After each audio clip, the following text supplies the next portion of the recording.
आज विपक्ष के पास कोई मुद्दा नहीं है, इसलिए इस तरीके की बात वो करने का काम करता है। भारतीय जनता पार्टी की सरकार है, ट्रांसपेरेंसी से कार्य करते हैं। आज कोई ये शिकायत नहीं कर सकता कि मेरे जो हमारी जो बुढ़ापा पेंशन आई या विकलांग पेंशन आई उसमें से कोई किसी ने कुछ ले लिया कर लिया। डायरेक्ट डीबीटी के माध्यम से उसके खाते में पैसे जा रहे हैं। और जो मैं आपको ये बताना चाहूंगा कि जो ये बुढ़ापा पेंशन 1987 के अंदर शुरू हुई थी और 1987 के अंदर चौधरी देवीलाल जी ने 100 रुपए इसके शुरू की। अच्छी बात है, उन्होंने शुरुआत करने का काम किया। लेकिन 2000 में आकर के जब इंडियन नेशनल लोकदल की सरकार द्वारा बनी तब उसको 100 रुपए बढ़ाया, उसके बाद में 100 रुपए और बढ़ाया, यानी 300 रुपए करने का काम किया। 5 साल के अंदर 200 रुपए बढ़ाए। और हुड्डा साहब की सरकार लगातार 10 साल तक इस प्रदेश के अंदर रही, लेकिन उन्होंने पहले तो बढ़ाए नहीं, उसके बाद में बढ़ाए तो 700 तक लेकर के गए, 1000 की घोषणा करके गए, वो दी नहीं उन्होंने।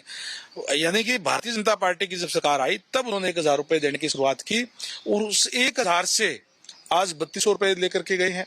यानी उनके अंदर 2200 रुपए भारतीय जनता पार्टी की सरकार के अंदर आज वो कह रहे हैं कि पेंशन नहीं दे रहे, काट रहे हैं। ये काटने का काम हम नहीं करते, बल्कि जो वास्तव में आज इस ट्रांसपेरेंसी से कार्य हो रहा है कि जो आदमी जिस दिन 60 साल का हो जाता है तुरंत उसको महकमे से फोन आता है और उसकी पेंशन बढ़ा दी जाती है।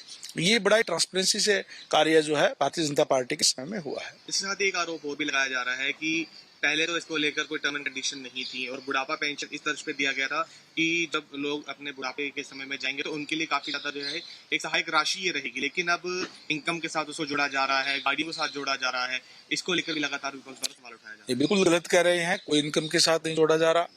और ये जरूर है कि जिस ये जो आय की अगर आप बात कर रहे हैं तो आय के ऊपर तो शुरू से ही ये थी, पहले 1 लाख पे थी, आज 3 लाख के ऊपर है कि 3 लाख रुपए जिसकी आय होती है 3 लाख रुपए तक उसको ये पेंशन जो है वो दी जाती है। और बड़े ट्रांसपेरेंसी से आज, क्योंकि पहले लोग झूठ बोल करके जिनके पास जिनकी आय ज्यादा होती थी वो भी बना लेते थे, कोई और कर देते थे और फिर शिकायतें होती थी कि वास्तव के अंदर जो है उसके पास लाभ पहुंच नहीं रहा। आज भारतीय जनता पार्टी की सरकार के अंदर ट्रांसपेरेंसी से कार्य हो रहे हैं। ट्रांसपेरेंसी जिसका हक जो होना चाहिए उसी को मिल रहा है और आज इन लोगों को इस बात की तकलीफ हो रही है। तो मैं तो ये कहूंगा कि एक भी व्यक्ति की किसी की भी पेंशन नहीं काटी गई, बिल्कुल जिसका हक बनता है उसको आज ये दी जा रही है। बजट को लेकर सरकार की पूरी तैयारियां हैं बजट सेशन की।